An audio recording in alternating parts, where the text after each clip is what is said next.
So we have learned a lot in preparing for the birth of our first child. We're expecting a boy in January. But one of the things I learned is how crazy expensive baby hats are. I mean, you wouldn't think that one hat to keep your little baby boy's head warm in the winter would cost you as much as like $13 each. And of course, that's for the good kind, with a really soft fabric and the perfect colors that match all those little outfits you already have. So I was pretty disappointed when I found out how expensive those baby hats were. So today what I'm going to do is I'm going to share with you my hack for baby hats. And for about $20, I made about 14 hats, and it was a really good steal. I'm really happy with them, and it was very easy.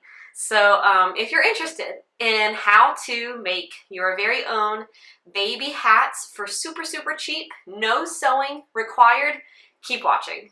So I went to my local thrift shop where shirts were like $2 each. And I went ahead and I picked out, I think it was 7 shirts. I was paying close attention to the specific colors and also the quality of the shirt and the stretchiness of the fabric. Now, the style of shirt, I didn't care. The size of the shirt, I just didn't want it to be too tiny, but I really didn't care about the size because these were not for me to wear anywhere. It was just for the fabric. And I think all 7 shirts, and I ended up buying something else while I was there too. My total came to like $18, but it was 7 shirts at $2 each.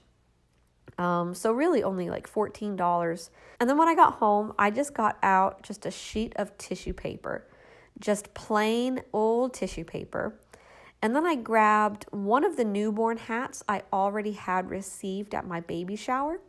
Now this is really important because without, a hat to make your pattern after, you're kind of just flying blind. So if you don't have any hats at all, just go out and buy a cheap one that's the correct size and the style you like, and then you'll use that. So I laid the hat down on my tissue paper, and I just traced it.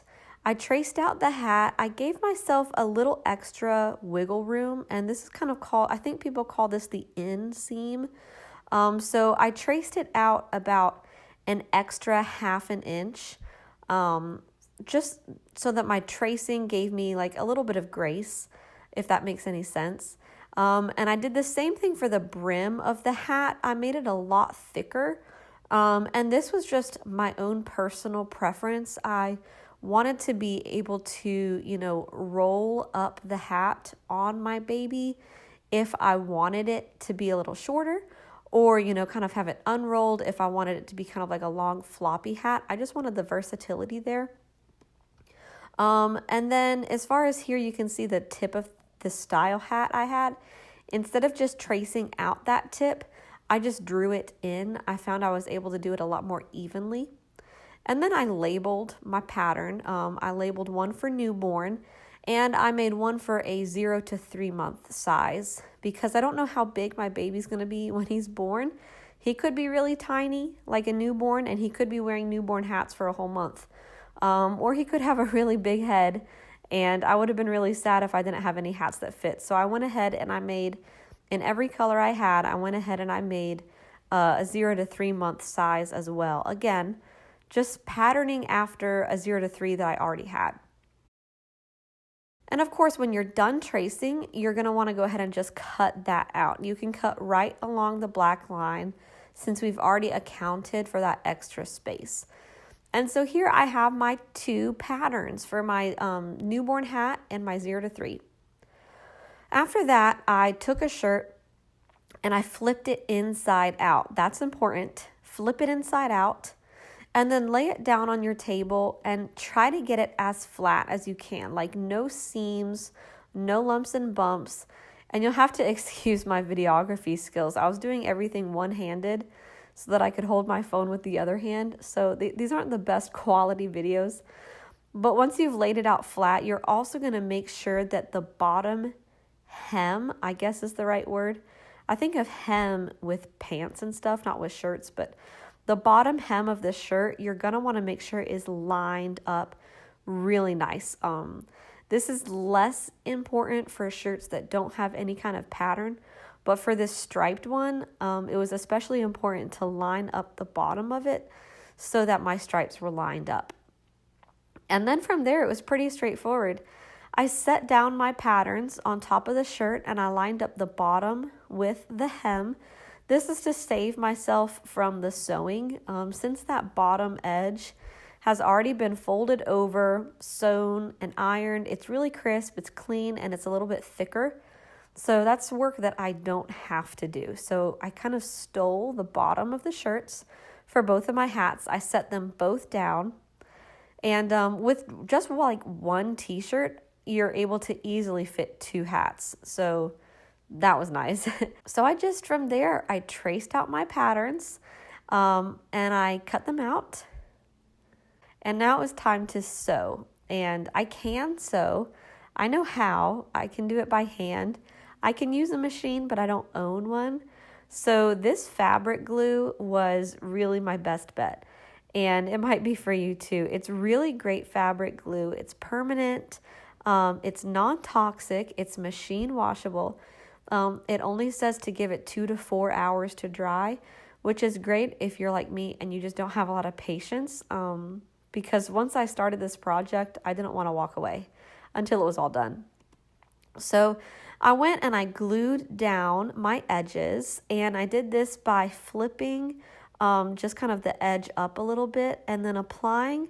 I wouldn't say it was too much glue, but like a liberal amount of glue all the way around the hat. And you can see that I don't have the glue right on the edge of the fabric because then it would just kind of like slip out or gush out. I went in by about a 1/4 inch, and that's perfect because I created that inseam at the beginning.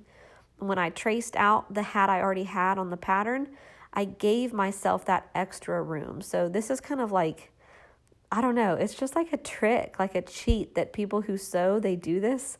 It just makes things easier and less of a problem if you make a small mistake or, your line wasn't perfectly straight.